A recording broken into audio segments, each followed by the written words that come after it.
doorashada lagu dhawaaqay hadda ee la sheegayo in la qabanayo waxaan u soo jeedinayaa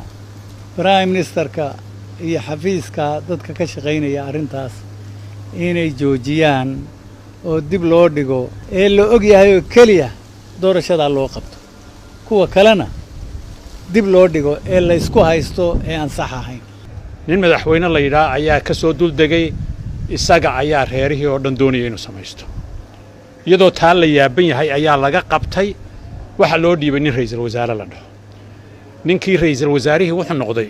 kudka guuro qanjo u guur buu noqday inuu isagu boobo oo cid gaar ah wato u boobo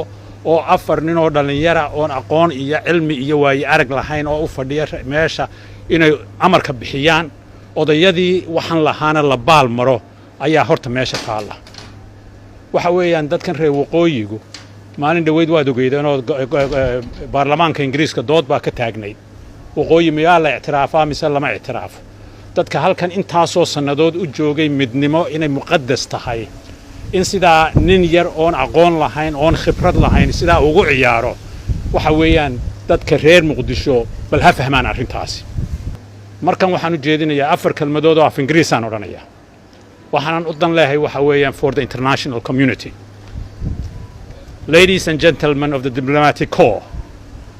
we are here to protest and to block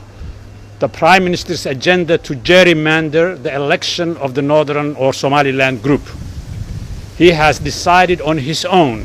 to do even worse than the President has done. He has decided to ignore the elders, the traditional leaders, the committee members, and he has decided to loot that and rape the northern contingent seats. You have a responsibility to the Somali people if you are staying in Halane or in Nairobi,